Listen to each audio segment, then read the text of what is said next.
even what they did with the boat is suspicious. The boat is probably the single most important and crucial piece of evidence in this entire case. You know what they did with the boat? Take a listen. But in the videos that you can see, obviously the fight was loud enough and big enough to cause all the other surrounding boats to pay attention, and that be the main focus of what everybody was seeing at the time. And Alexis, I do want to ask you something else. How long were they friends? They've been friends for a minute. I mean, these people have gone to school together since elementary school. Yes, and I want to ask another question from the chat. Dark Chocolate said, my thing is, why did the boat really have to get towed back, and was his BODY on it?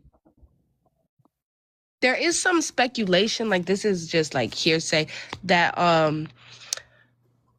the boat was owned by this dude Wyatt. But when the boat got brought back, it was parked at Warren's house, which is his mom is the judge or whatever. And somebody said they drove by like later that night and like they were cleaning out the boat. Like it was like dark night, not like regular time when you would clean out a boat. It was like later at night. And then there was a girl on the boat that's not in any of the pictures or wasn't the girl that he was talking to. And when she got back on land, she turned off like her Snap location, but her best friend still had her location on Find My iPhone. And she was at, all of them were at one house for like 4 hours. They were kids. They could have been partying at the house for 4 hours after leaving Horn Island. But I don't know, bro. All right. Why wouldn't you take the boat back to your crib? Why would you bring it to the judge crib? It sounded like, hey, mom, we got ourselves in a pickle. We need your help with something. We need your help to figure out what to do here. Now, again, this is speculative. This is just day one. We're going to do a much deeper dive into this case. They were allegedly out to eat the next day while everybody was outside looking for Nolan. And when they were approached and asked why they weren't out looking for Nolan, they were out here eating with no care in the world, according to one of Nolan's friends, their answer was really sketchy and really bothersome. They wouldn't give his phone back to his parents, and they were seen eating out the next day. Wow. And when somebody asked them, like, hey, why aren't you out looking for your friend? They said, y'all already think we did it. If that conversation actually happened, if that's true, the reason why that would be considered suspicious and bothersome is because this is the day after. This is July 5th. Everybody is outside looking for Nolan. Right now, he's being considered missing. His whereabouts is unknown. And according to the family, nobody knows where he is. But if the response is, y'all already suspect us of doing it, well, doing what exactly? Doing what exactly? Because as far as everybody knows, he's just missing. But that reaction and that reply would insinuate something.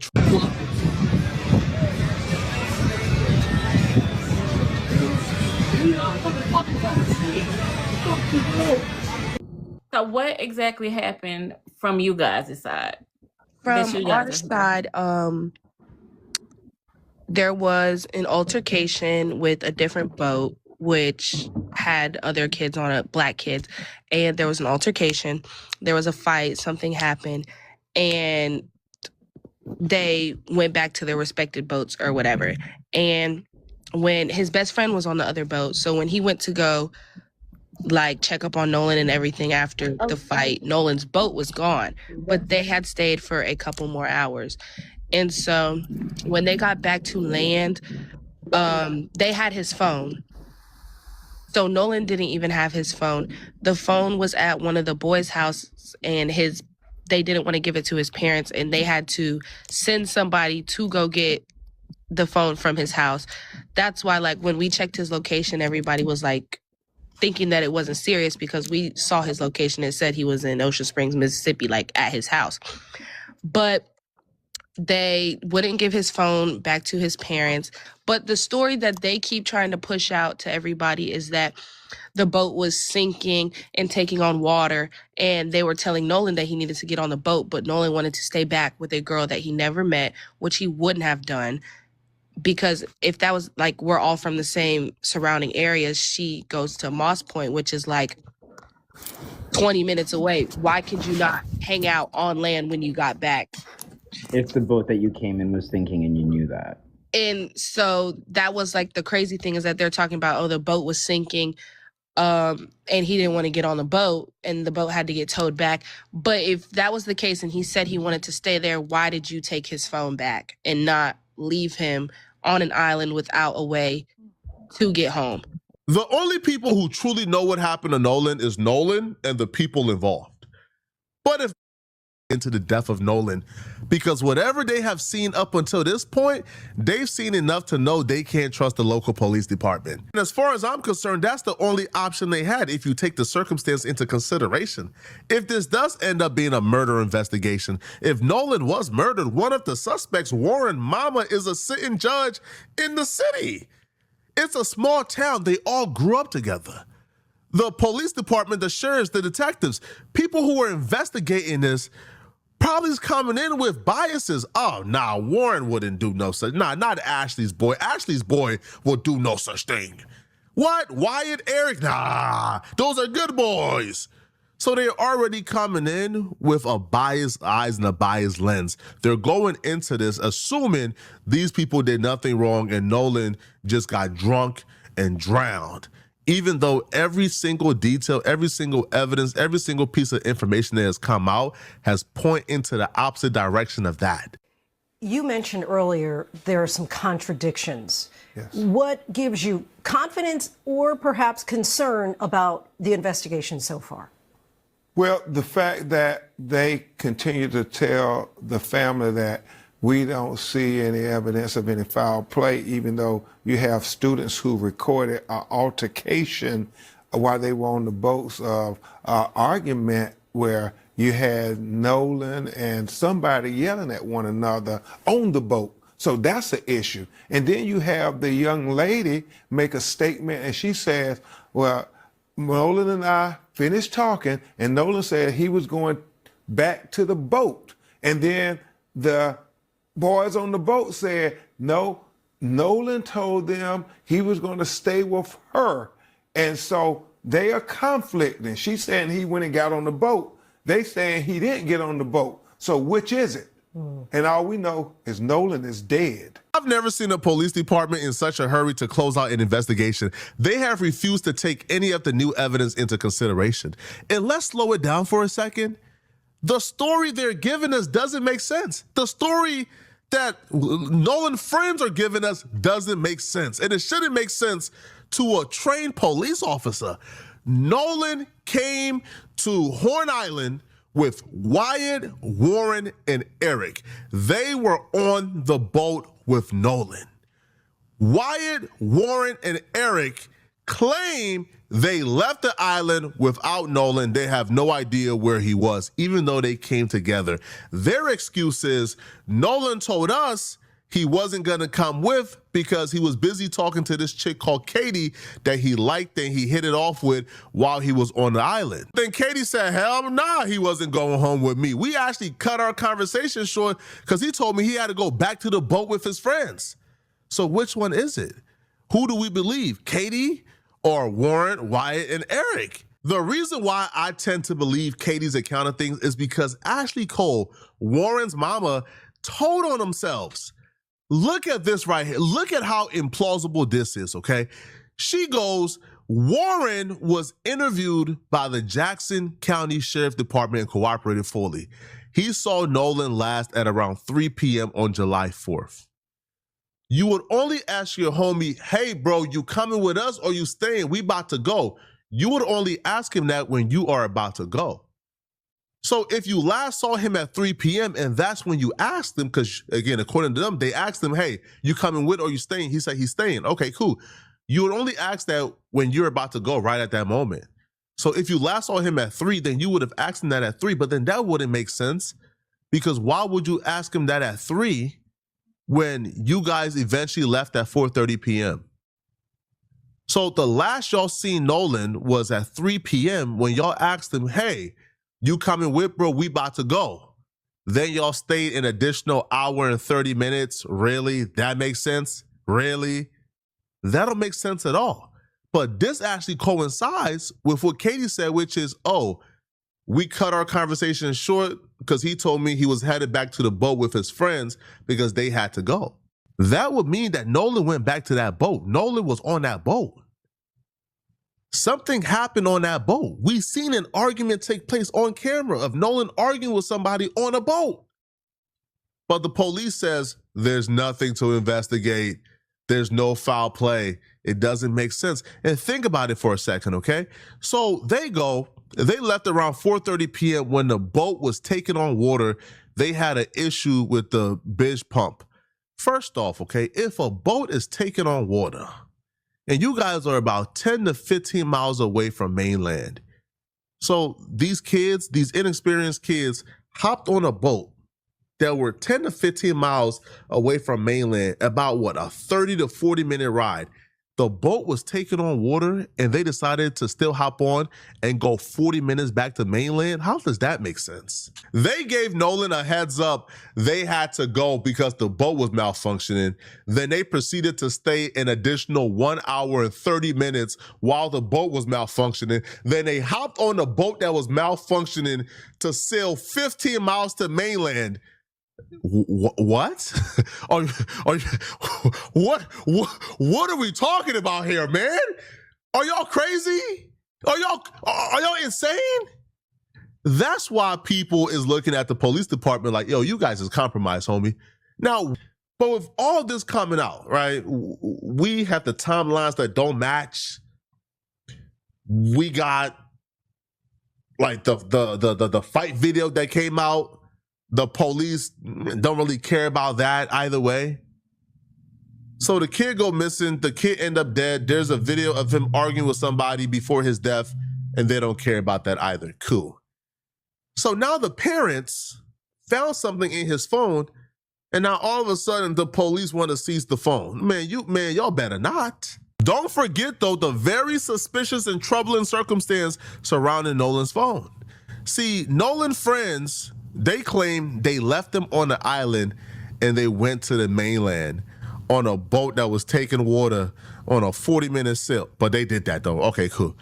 So they claim they left Nolan on the island, but somehow they were still in possession of Nolan's phone. They claim he left the phone in the boat. Nolan's mama's like, hell nah, I know my son. My son got detachment issues with that phone. Ain't no way in heck my son is staying on the island with no phone. Ain't no way in heck my son is staying outside for multiple hours without his phone in his hand. What are you guys talking about? Heck no. Heck no. Now, eventually she went to retrieve the phone, and when she went to retrieve the phone, what she discovered in the phone blows this entire case open. As far as we know, his mother, Christine, and his father, Elmo, say they haven't gotten any answers.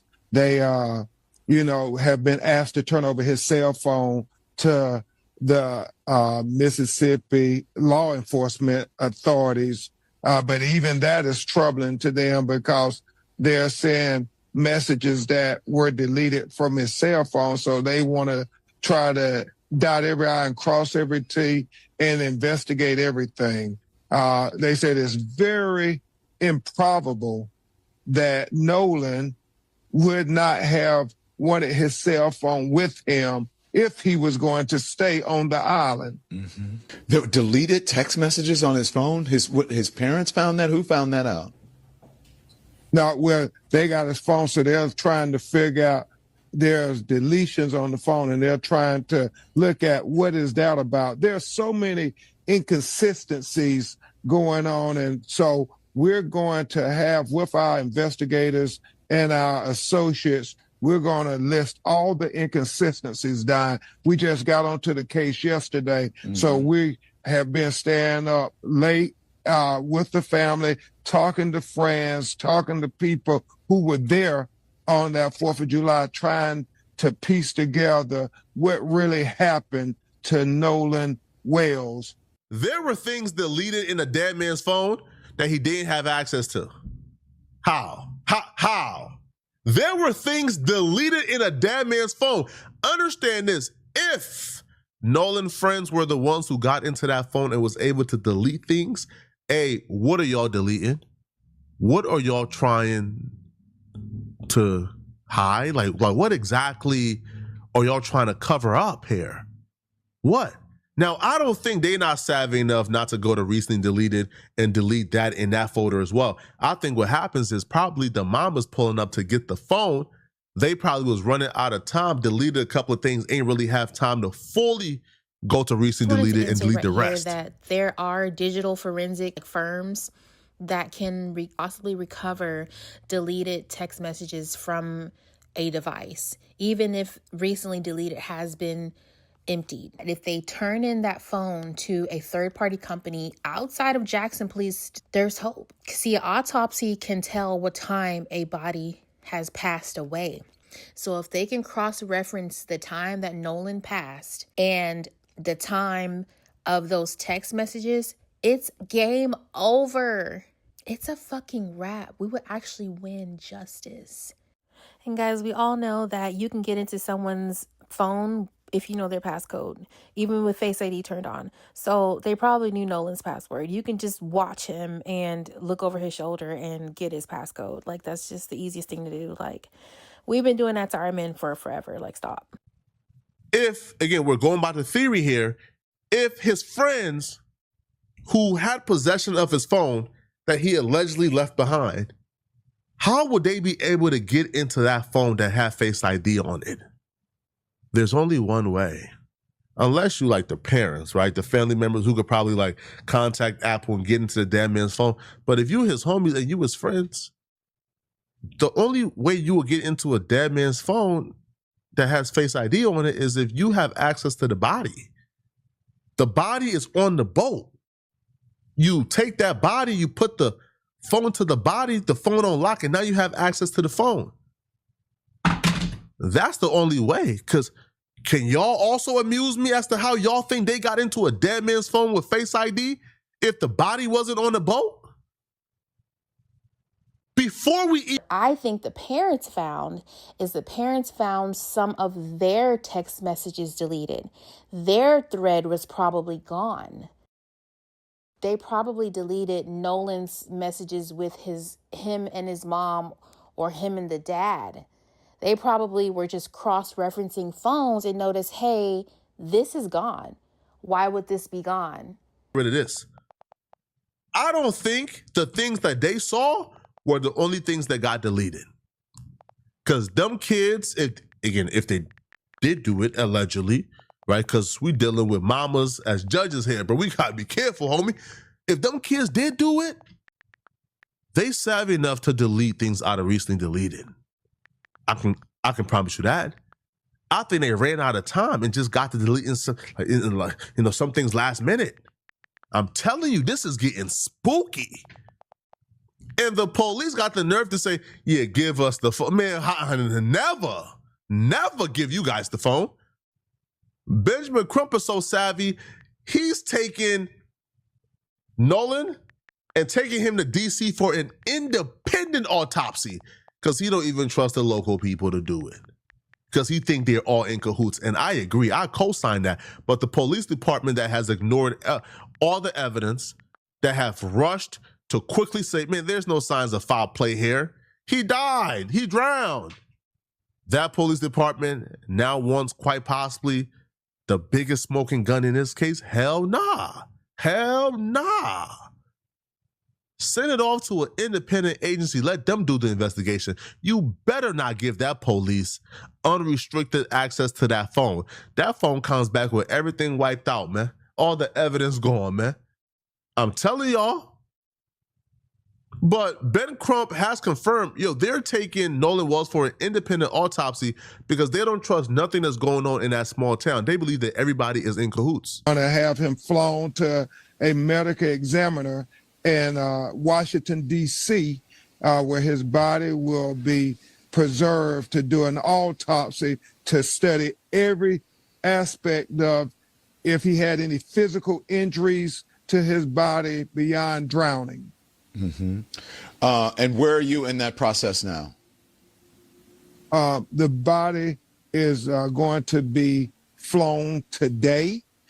We expect to have the results of that independent autopsy on. We're going to wait for that autopsy, but if the theory here is he got thrown overboard, What would the autopsy show? If he was just a poor swimmer, they threw him overboard, he drowned. What would the autopsy show exactly? But we're gonna wait, man. But this is some bad stuff, man. This is some bad. Because them scrubbing that boat down and then it not being in police custody. See, she has Jackson County Police in the palm of her hand. Chancellor Judge Ashley Cole. They're so biased. Those are her friends. She knows everyone there. It's a small town. The FBI needs to get involved. I've already messaged Nolan's mother, Christine.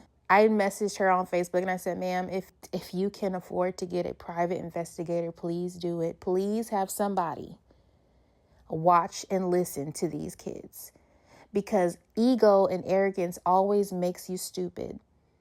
And look at his mom incriminating herself, putting out a statement so confident because she claimed to get off social media. And it's like, girl, please, you have a secret account. See, I only have one account. I don't spy on people, okay? Those days are behind me. I'm not insecure and I'm not hiding from anything, okay? If you're blocked, you're blocked. If you see me on my account, that's really me. I don't have any unknown users, nothing. I'm sure she did. That's why she couldn't stay off of social media. She saw the backlash that she was getting, her and her family and her friends, these little killer friends of theirs, of Nolan's, and wanted to address social media claims because they were looking highly suspicious. And the thing is, ma'am, is like, just because you get off social media, pretend to be off social media, because we know you're lurking. We know that you want to know the buzz that's going on in America and in your local town, because this is huge. Your stepson killed someone. That's not even your blood child, and your reputation is on the line. You're looking real bad out here, because what kind of friends don't mourn their friend? I found it really suspicious that she went to school with Christine, Nolan's mom. She wanted to highlight their history, but she never calls her a friend. She says, I respect their family. You know, something that I've noticed with white people, and this is a pattern, I just recently noticed, I connect the dots, and how they claim that they're not racist is they say, we have black people in our house, we have friends, we let them stay over. My friends, my son's black friends come over all the time. Because you know they like to look at black people as roaches. Yeah. Black people, we know that. We know that y'all white people who are racist like to refer to us as roaches. So they like to say, we let you in our house because who wants a roach in their house? So they're trying to say, we give you mercy. We even let you in our house. We tolerate you so much that we let you in our house. And see, Warren tried to say that Nolan practically lived in his house for 3 years. That's what he said. Sir, don't make it look like you were taking in a black kid, because this wasn't the case. Nolan had a family. Nolan's family can take care of him just fine. Talking about they're staying off of social media, he responds to someone. He says, I see you reposted this, so I just want to let you know what really happened. Can't be listening to all these black people saying his friends did something. He was with my brother that day on the boat and he chose to stay. They know who the girl is. It happens all the time at Horn Island. These guys posting the shit on TikTok are all worthless blacks who want nothing more than views. Nolan has basically lived at my house for the last 3 years. We would never do anything to harm him. He didn't live anywhere. He hung out with you. He didn't need to live. Don't make it seem like y'all took him in and he was just a poor black kid. No, he hung out with you and you still killed him. Look at how easily the racism is exposed. Worthless blacks. That's the same way you treated Nolan. I'm sure you looked at him like a worthless black at some point. And now look, they want Nolan's phone. Jackson County Police is demanding that Christine and her husband turn over Nolan's phone. Are you fucking kidding me, bitch? You want his phone. You want his phone because Benjamin Crump, civil rights attorney, is doing his job, because they're doing their job. You took a black child with some concerned ass, smart ass parents. Stop playing with us and our kids. You're not getting that phone. You're not getting that phone. What would you want the phone of the victim for? Get them motherfuckers' phones. Get their phones. Get the boat. What do you mean you found no foul play and the autopsy hadn't even been completed yet?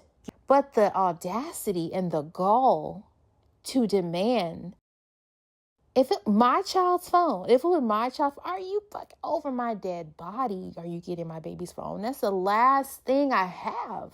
All his memories are in there. All his videos. And then, like Poetic said, I had already said this. There's no way Nolan forgot his phone. Please. Do you forget your phone anywhere? These are like down payments on cars. These phones are expensive and we're handicapped without them. We cannot function in today's society. It is no way this man forgot his phone on a boat. So that means he came on the boat. They're saying he actually got on the boat because he forgot his phone on the boat and he left. Why would he leave? Why would he get back off the boat? Now, as far as the autopsy goes, here's the problem with that. They probably scrubbed his body down. Like, for example, if there were any DNA or skin or blood on him or anything like that, it's clean. It's probably gone. They probably shampooed his hair, washed everything up. Like, you have to remember, the Jackson Police Department is compromised by their judge. The judge has the highest say in that county. There's no way they have any power, even if they wanted to go against her. Like, they're not going to be the odd man out and be like, oh, you know what? This is like, the police is such a cult. It's so hard to respect police officers because even if you enter the force as a good person, you cannot beat them from within. You get fired. You get ostracized. Most of the times you become corrupt just like them and you have a power problem. So I'm just praying for this autopsy to enlighten us beyond what they have manipulated and done to Nolan's body. And that's just awful. It's just awful to think that their baby is getting sliced and cut and just all kind of, it's just heartbreaking. I can't even imagine. It's just so heartbreaking.